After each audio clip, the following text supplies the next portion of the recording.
Hi there, it's me, Shiji Mohan from Inkpot, and today we'll be focusing on T.S. Eliot's The Burial of the Dead, which is the first of 5 sections that make up the wasteland.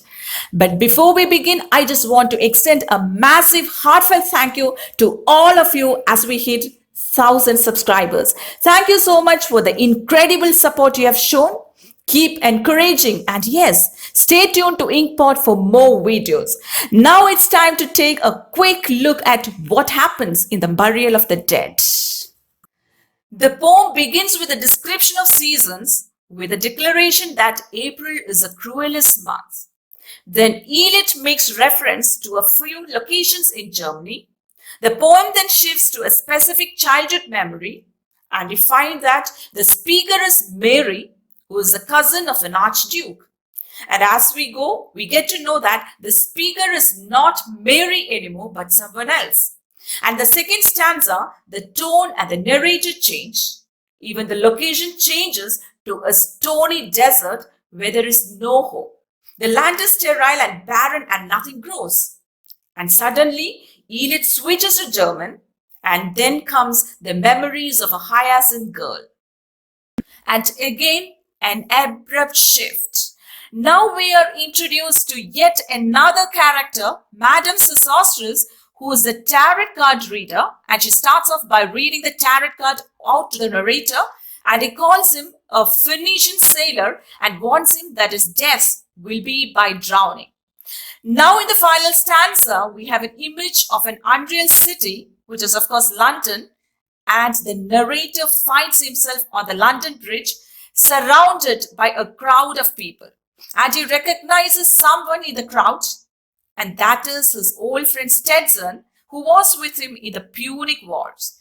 And he asks him a series of questions, like what happened to the crops that he planted in the garden? Has it begun to sprout, or will it bloom this year? But the fact is that the sterile wasteland could sprout only the dead. Now let's move on to the questions and answers. Where does the title The Burial of the Dead originate from? Anglican Book of Common Prayer.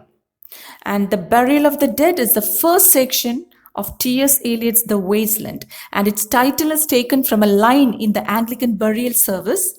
The purpose of this section is to introduce the main themes of the poem, death and destruction. The opening line of T.S. Eliot's The Waste Land, April is the cruelest month, is an allusion to which work of medieval literature? The Canterbury Tales by Geoffrey Chaucer. And here the poem begins on a harsh note with a reference to the April month. And Chaucer's Canterbury Tales begins with a description of April's sweet showers, like when that April with his showers sowed. Though April is a happy month, but for the wastelanders, April appears as the cruelest month because they are spiritually dead. What is the name of the garden in the center of Munich? Hofgarten, and it is literally court garden. And here it is used to symbolize the dying courts of the old Europe and the empty charms of the aristocratic life. And there is also a large lake mentioned in this section, which is in the south of Munich in Germany, and that is Starnberger See. What is the name of the Bavarian woman who recalls her childhood memories? Mary. And she is one of the speakers in this section, and she is the Austrian Countess Mary von Wallasey-Larisch, who is the cousin of Archduke. Here she recalls the days when she used to go sledding with her cousin and recalls how free she used to feel in the mountains. And in the burial of the dead, she ends on a weird note. And now that she is old, she gets her enjoyment from reading books and doesn't go to the snowy mountains anymore. What does the phrase "a heap of broken images" reveal? The loss of spiritual values in the modern world. In the wake of First World War, things fell apart completely. A generation was almost wiped out, and that really haunted Eliot, and that made him write these lines. The line, "I will show you fear in a handful of dust," occurs in which section of the wasteland? The Burial of the Dead. And again, it is also a reference to Anglican prayer book. And Evelyn Waugh used this line for the title of one of his novels. And this suggests that eventually we all will become dust when we die. Frisch weather wind, der Heimat zu, mein Irish Kind, wo wählest du? From which book did Eliot quote these German words from? Wagner's opera Tristan und Isolde, which tells the story of two doomed lovers. And the translation is, fresh wind blows home to my Irish child, where are you? And they are spoken by a sailor who thinks sadly about a girl he has left behind in his travels. What do the words Ode und Leer des Meer mean? Desolate and empty is the sea, and these are also German words, and throughout the poem, foreign language is invoked to develop different tones. And it's again taken from Richard Wagner's opera Tristan und Isolde. The phrase the wisest woman in Europe in the waste land refers to Madame Sosostris, and she is a famous clairvoyant or fortune teller. And it talks about how, even though she is known to be the wisest woman in Europe, even she gets bad cold, which can be interpreted that even the wisest people suffer. And Eliot derives the name Sosostris from Sesostris, the sorceress of Ecbatana, a woman who played fortune-telling gypsy at a fair in Aldous Huxley's novel Chrome Yellow. And Chrome Yellow is a satire which was published a year before The Waste Land. I've also read somewhere that Madame Sosostris was supposed to be Helena Blavatsky, who was a Russian occultist, and the cold was a reference to the Spanish flu of 1918. Those are pearls that were his eyes. Eliot borrowed this line from which of Shakespeare's drama?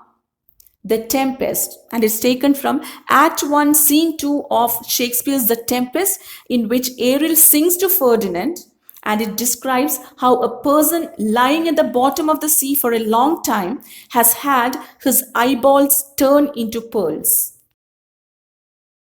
What is the name of Madame Sosostris' client? Mrs. Equiton. And Sosostris gives a message to her that she'll deliver a horoscope herself to make sure it doesn't get stolen. How many cards did Madame Sosostris pick? 6 cards. First is a drowned Phoenician sailor, which is a reference to Phoebus, who drowns later in the poem. Second is Belladonna, which means beautiful lady in Italian, and it is an allusion to Leonardo's painting Madonna of the Rocks, and it represents rebirth and purification. Third one is a man with 3 staves, which is associated with Fisher King, and it represents famine and drought in the land. Fourth one is wheel, which represents wheel of fortune. Fifth is one-eyed merchant, which represents greed and corruption. And sixth is hanged man, which is a representation of spiritual rebirth. And it is a hooded figure, and it comes again in the section What the Thunder Said.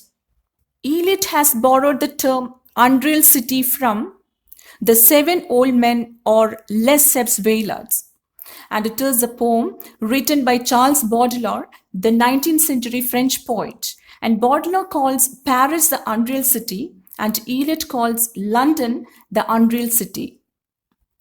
To whom does the narrator call at the end of The Burial of the Dead? Stetson. And Stetson was his old friend who was with him in the Punic War, and the Punic War was between Rome and Carthage. Oh, keep the dog far hence, that's friend to men, or with his nails he'll dig it up again. Eliot borrowed these lines from John Webster's The White Devil, and The White Devil is a 17th century revenge tragedy. And that's all for now. I hope this will help you in your exam preparation. And make sure to leave a comment and do let me know which topic in literature you want me to discuss. Thanks for watching and see you soon.